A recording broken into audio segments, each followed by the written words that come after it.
नमस्कार दोस्तों, हमारे चैनल पे आपका बहुत बहुत स्वागत है। और आज की कहानी है एक तरफा प्यार। मेरा नाम राहुल है और मैं एक बड़े शहर में नौकरी करता हूँ। घर की हालत ठीक ना होने के कारण हमेशा से ही मुझ पर घर की जिम्मेदारी रही है, इसलिए प्यार और लड़की कभी मेरी जिंदगी में आई ही नहीं।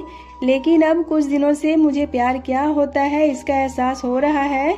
दरअसल मैं जिस फ्लैट में रहता हूँ वो एक सोसाइटी में है और मेरे फ्लैट की बालकनी से मुझे रोड के उस पार एक लड़की अपने फ्लैट की बालकनी में बैठी देखती रहती है।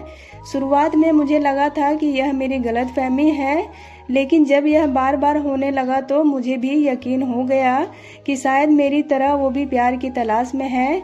मैं अपने ऑफिस से शाम 5 बजे आता था और आते ही सबसे पहले बालकनी में जाता था और मेरे बालकनी में आने के ठीक 10 या 15 मिनट के बाद वो भी आ जाती थी और आकर अपनी बालकनी की चेयर पर बैठ जाती थी और बैठने के बाद वो एक टक से मेरी ओर ही देखा करती थी। हम दोनों कभी एक दूसरे की तरफ देखते तो कभी एक दूसरे को देखकर हंस देते। हमारे फ्लैट की दूरी इतनी थी कि हमारी आवाज़ एक दूसरे तक नहीं पहुंच सकती थी। शुरुआत में मुझे लगा कि मैं पागल हो गया हूं, लेकिन फिर धीरे धीरे मुझे यह सब अच्छा लगने लगा। हम दोनों करीब आधे घंटे तक ऐसे ही एक दूसरे को देखा करते थे। उसके बाद वो अंदर अपने रूम में चली जाती थी और फिर मैंने एक दिन ऑफिस से छुट्टी लेकर कोशिश किया कि शायद दिन में कहीं वो मुझे नीचे दिखाई दे तो मैं उसके सामने जाकर उससे बात करूं, लेकिन ऐसा नहीं हुआ। दिन में वो मुझे कहीं भी दिखाई नहीं दी और हमारे मिलने की जगह बस वो बालकनी थी और बालकनी में हमारा एक दूसरे को लगातार देखते रहना। मेरे रूम में मेरा एक पार्टनर भी रहता था। मैंने कोशिश की थी कि उसे ना बताऊं, लेकिन उसे भी धीरे धीरे पता चल ही गया। अब वो मुझे तरह तरह की राय देता रहता है और वो मुझे कहता है कि लड़की को एहसास तो कराओ कि तुम मुझसे प्यार करते हो और बात आगे बढ़ाना चाहते हो। इस तरह दोनों कब तक बालकनी से एक दूसरे को देखा करोगे। उसने मुझे राय दी कि मैं एक दूरबीन से उसे देखूं तो उसका चेहरा साफ दिखाई देगा और उसे भी क्लियर हो जाएगा कि तू उसे पसंद करता है। उसने मुझे दूरबीन लाकर भी दे दी, लेकिन मेरी हिम्मत नहीं हुई क्योंकि मुझे लगा कि अगर उसके घर वाले कोई देख लेंगे तो हमारी लव स्टोरी शुरू होने से पहले ही खत्म हो जाएगी। और ये सिलसिला यूं ही चलता रहा। मैं बालकनी से ही उसे देखकर खुश था, लेकिन अब मैं भी चाहता था कि बात कुछ आगे बढ़े। फिर मेरे दोस्त ने एक आइडिया दिया। वो एक सेल्स कंपनी में काम करता था जो कि वाटर प्यूरीफायर बनाती थी। उसने कहा कि हम दोनों उस बिल्डिंग में सेल्स के लिए जाएंगे।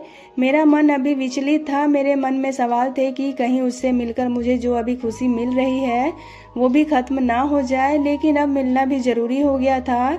आखिर उसे भी तो एहसास होना चाहिए कि मैं उसे देखना चाहता हूँ, और ऐसे भी वो लड़की होकर पहले किसी भी बात का पहल कैसे कर सकती है। और आखिरकार मैंने अपने दोस्त की बात मान ली और हम दोनों उसकी बिल्डिंग में जा पहुँचे। उसके फ्लैट के सामने जाकर मेरे पेट में जैसे कई तितलियां उड़ने लगी हो और मैं सोच रहा था कि कहीं हमें देखते ही उसके घर में से कोई ये न कहकर दरवाजा बंद कर दे कि हमें नहीं चाहिए। जी तो चाह रहा था कि वही दरवाजा खोले। फिर हमने दरवाजे की बेल बजाई। दरवाजा एक अंकल ने खोला था। मेरे दोस्त ने रटी रटाई बात बोलना शुरू कर दिया। अंकल ने कहा नहीं, हमें नहीं चाहिए। फिर भी वो नहीं माना और कहा कि अंकल आपको एक बार दिखा देते हैं, इसी बहाने हमें पानी भी पिला देना। अंकल ने बोला ठीक है, अंदर आ जाओ। फिर हम दोनों अंदर हॉल में गए।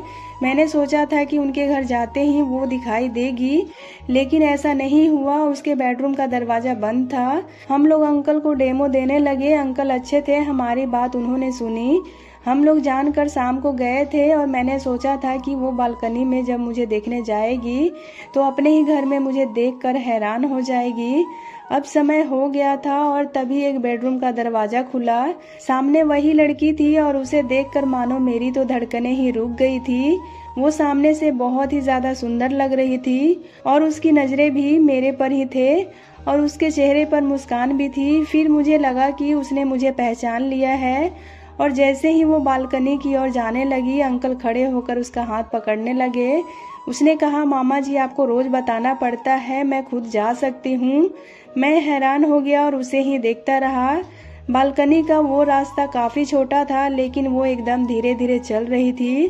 फिर अंकल हमारी ओर देखकर बोले मेरी भांजी है, यह देख नहीं सकती और रोज शाम को इसे बालकनी में खड़े होकर हवा लेना और बाहर का शोर सुनना अच्छा लगता है। जिद्दी है, हाथ भी नहीं पकड़ने देती है। कहती है आप अंधे हैं क्या जो मेरा हाथ पकड़ रहे हैं। मैं एकटक से उसी की ओर देख रहा था और वो बालकनी में जाकर वैसे ही बैठ गई। उसी तरफ मुंह करके देख रही थी, बिल्कुल वैसे ही मुस्कुराते हुए।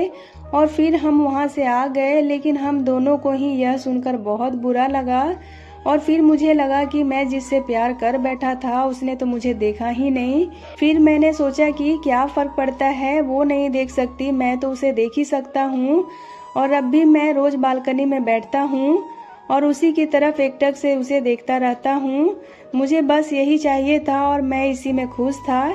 इससे आगे मैं कुछ नहीं सोच रहा था। तो दोस्तों, उम्मीद करती हूँ आपको आज की ये कहानी काफ़ी पसंद आई होगी। तो अगर आपको कहानी पसंद आए तो वीडियो को लाइक और चैनल को सब्सक्राइब करना बिल्कुल भी ना भूलें। और हो सके तो इसे अपने दोस्तों में शेयर भी करें। वीडियो में अंत तक बने रहने के लिए आपका बहुत बहुत धन्यवाद।